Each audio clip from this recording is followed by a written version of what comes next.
আমার YouTube channel make প্রাইমে স্বাগতম। আজ এই ভিডিওতে আমি আপনাদের সাথে এক মহান যোদ্ধার কথা বলবো, যিনি মাত্র 16 বছর বয়সে মহাভারতের যুদ্ধে শহীদ হয়েছিলেন। আজকে ভিডিওতে আলোচনা করব অর্জুন পুত্র অভিমন্যুকে নিয়ে।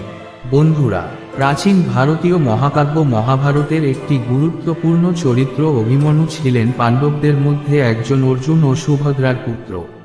শ্রীকৃষ্ণ ও বলরাম ছিলেন তার মামা ও গুরু। অভিমন্যুর স্ত্রী উত্তরা ছিলেন রাজা বিরাটের কন্যা। তার পুত্র পরীক্ষিত চক্রবর্তীর রাজা হিসাবে সারা ভারত শাসন করেছিলেন। গল্পে তার প্রতারণা এবং অন্যায়ের একটি মর্মান্তিক পরিণতির দিকে নিয়ে যায়। কিন্তু মহাভারতের আর কোনো যোদ্ধা অভিমন্যুর মতো খ্যাতি অর্জন করতে পারেননি। অভিমন্যু মহাভারতের অন্যতম সেরা যোদ্ধা এবং সর্বকনিষ্ঠ যোদ্ধাদের মধ্যে একজন। দ্বন্দ্বে অভিমন্যুকে পরাজিত করা অসম্ভব বলে মনে করা হতো। ভিডিওটি ভালো লাগলে চ্যানেলটি সাবস্ক্রাইব করুন। অভিমন্যু ছিলেন অর্জুনের পুত্র। 15 বছর বয়সে তিনি ফাল্গুন মাসে উত্তরার সাথে বিবাহ বন্ধনে আবদ্ধ হন। 16 বছর বয়সে মহাভারতের যুদ্ধে শহীদ হওয়ার আগের দিন আষাঢ় মাসে অভিমন্যুর স্ত্রী উত্তরা গর্ভবতী হন। দ্বাপরযুগে তিনি একমাত্র ব্যক্তি যিনি একজন মহিলার শারীরিক সুখ অর্জন করেছিলেন এবং সর্বকনিষ্ঠ বয়সে একটি সন্তানের জন্ম দিয়েছিলেন। অভিমন্যু ছিলেন মহাভারতের নায়ক অর্জুন এবং বলরাম ও কৃষ্ণের বোন সুভদ্রার পুত্র। তাকে চন্দ্রদেবের পুত্র হিসেবেও বিবেচনা করা হয়। বিশ্বাস করা হয় যে সমস্ত দেবতারা তাদের পুত্রদের অবতার হিসাবে পৃথিবীতে পাঠিয়েছিলেন, কিন্তু চন্দ্রদেব বলেছিলেন যে তিনি তার পুত্রের ক্ষতি সহ্য করতে পারেননি, তাই তার পুত্রকে মানবজনিতে মাত্র 16 বছর বয়স দেওয়া উচিত। অভিমন্যুর শৈশব অতিবাহিত হয় দ্বারকাতে তার মাতামহের বাড়িতে। তিনি রাজা বিরাটের কন্যা উত্তর এবং বলরামের কন্যা বৎসলকে বিয়ে করেছিলেন।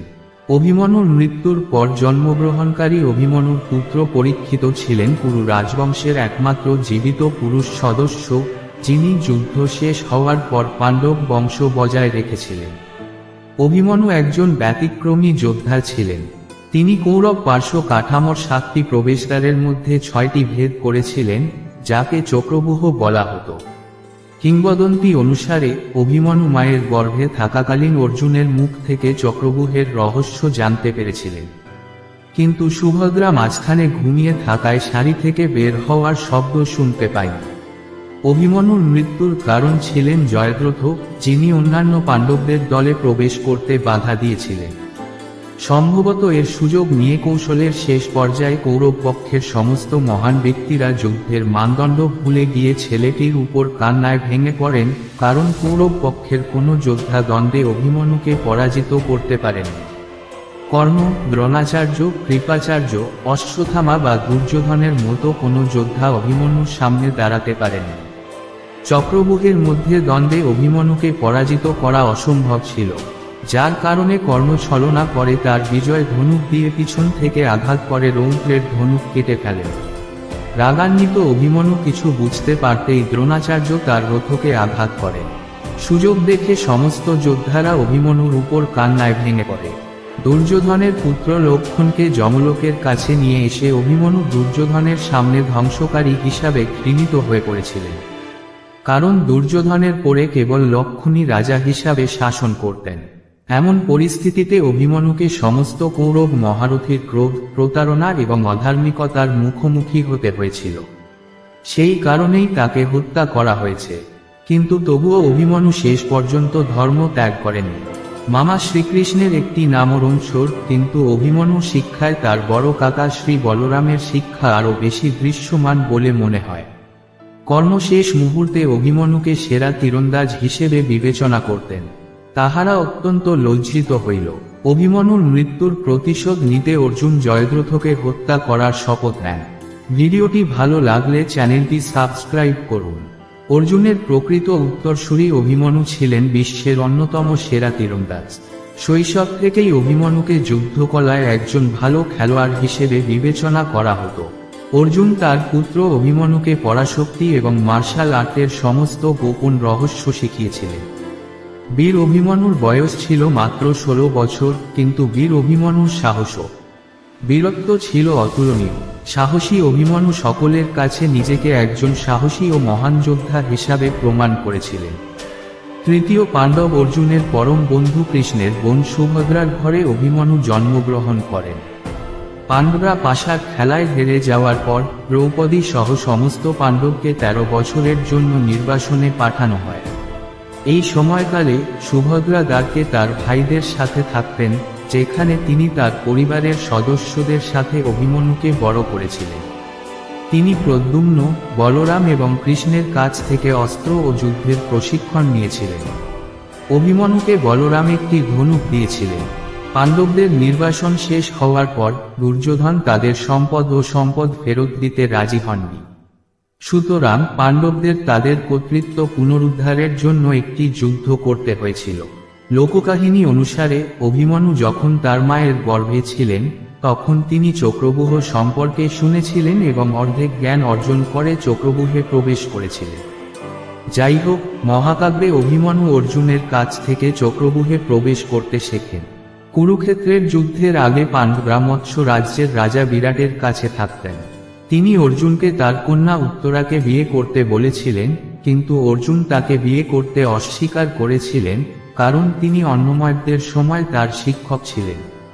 তবে তিনি অভিমন্যুর সঙ্গে উত্তরার বিয়ের প্রস্তাব দেন।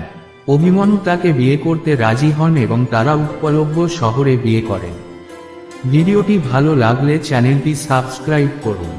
শশীরেখা পরিণয়ম নামে একটি লোককাহিনী অনুসারে অভিমন্যু উত্তরাকে বিয়ে করার আগে বলরামের কন্যা শশীরেখাকে বিয়ে করেছিলেন। মূল মহাকাব্যে এই ঘটনার কোনো প্রমাণ নেই এবং স্থানীয় মৌখিক ঐতিহ্য এটিকে বিকশিত করে। গল্পে বলা হয়েছে যে অভিমন্যু বৎসলের প্রেমে পড়েছিলেন, কিন্তু বৎসলের বাবা বলরাম চেয়েছিলেন যে তিনি দুর্যোধনের পুত্র লক্ষ্মণ কুমারকে বিয়ে করুন। এই ঘটনার পর লক্ষ্মণ বৎসলের সঙ্গে তার বিয়ে ভেঙে দেন। এদিকে আসল বৎসল অভিমন্যুর সঙ্গে একটি জঙ্গলে ছিল যেখানে তাদের বিয়ে হয়েছিল। অভিমন্যু যুদ্ধে তার পিতার পক্ষে লড়াই করেছিলেন। অল্প বয়সেও তিনি যুদ্ধে দুর্দান্ত সাহসিকতা দেখিয়েছিলেন। তিনি রূকার্থ, বৃহদ্বল, লক্ষ্মণ, দুর্যোধনের পুত্র লক্ষ্মণের সাথে বিভ্রান্ত হবেন না, 6 জন পরামর্শদাতা, দুশমন, দুঃশোষণের দ্বিতীয় পুত্র এবং কর্ণের 7 জন পালক ভাই, শল্যের পুত্র ইত্যাদি সহ যোদ্ধাদের হত্যা করেছিলেন। তিনি দ্রোণ, কর্ণ, অশ্বত্থামা, কৃপা, শল্য, দুর্যোধন, দুঃশাসন, বৃষভসেন ইত্যাদি সহ অনেক শক্তিশালী যোদ্ধার বিরুদ্ধে যুদ্ধ ও প্রতিরোধ করেছিলেন। দুর্যোধন, দ্রোণাচার্য, কৃপাচার্য, অশ্বত্থামা, কর্ণ, কৃতবর্ম ইত্যাদির মতো যোদ্ধারা সাহসী অভিমন্যুকে আক্রমণ করেছিলেন। আক্রমণটি এত দ্রুত ছিল যে সাহসী অভিমন্যুর রথটিও ভেঙে যায়, কিন্তু অভিমন্যু হাল ছাড়েননি। 13 দিনের আগে তিনি অন্যান্য 8 বা 9 জন পাণ্ডব মহারাষ্ট্রের সঙ্গে গোষ্ঠী গঠনে অন্যান্য যোদ্ধাদের বিশেষভাবে আক্রমণ করেছিলেন। তিনি ভীষ্ম ও ভগদত্তের মতো শক্তিশালী যোদ্ধাদের সঙ্গেও যুদ্ধ করেছিলেন। ভিডিওটি ভালো লাগলে চ্যানেলটি সাবস্ক্রাইব করুন।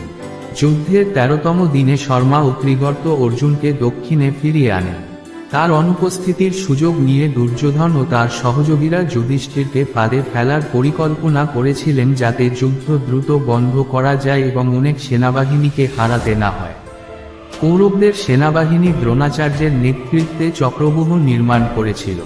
অভিমন্যু জানতেন কিভাবে সেখানে প্রবেশ করতে হয়, কিন্তু কিভাবে বেরিয়ে আসতে হয় তা জানতেন না। সে ফাঁদে পড়ে যায়, তার মাকে অনুসরণ করে। চক্রান্তের প্রান্তের কাছে অভিমন্যু দুর্যোধনের পুত্র লক্ষ্মণকে হত্যা করে। পুত্রের হত্যায় ক্ষুব্ধ হয়ে দুর্যোধন দ্রোণাচার্যকে অভিমন্যু হত্যার পরিকল্পনা পরিবর্তন করার নির্দেশ দেন, কিন্তু বাকি 4 জন পাণ্ডব অভিমন্যুকে অনুসরণ করেন। কিন্তু জয়দ্রথ 4 পাণ্ডবকে থামিয়ে দেন। জয়দ্রথ তাদের 4 জনকে পরাজিত করেন। দ্রুপদকেও থামিয়ে আটকে রাখা হয়। অশ্বত্থামা ও কৃতবর্মা অভিমন্যুকে একা রেখে ধৃষ্টদ্যুম্ন ও উপপাণ্ডবদের পরাজিত করেন। কেন্দ্রে পৌঁছানোর আগে অভিমন্যু আরও অনেক যোদ্ধাকে হত্যা করেছিলেন, যেমন রুক্ষমার্থা, বৃহদ্বাল, শন ইত্যাদি। অভিমন্যু ফাঁদের কেন্দ্রে পৌঁছানোর পর তিনি দ্রোণ, দুঃশাসন, অশ্বত্থামা, কর্ণ, শকুনি, দুর্যোধন, কৃপা, কৃতবর্ম, বৃষভসেন এবং দ্রুমসেন দ্বারা আক্রান্ত হন। দুঃশাসনের পুত্র এবং অন্যান্য অনেক যোদ্ধা একটি ছোট সেনাবাহিনী নিয়ে এসেছিল। তারা তার সাথে নোংরা লড়াই করেছিল এবং তারা তাকে হত্যা করেছিল। বন্ধুরা, আজকের ভিডিওর জন্য এটুকুই। ভিডিওটি ভালো লাগলে চ্যানেলটি সাবস্ক্রাইব করুন।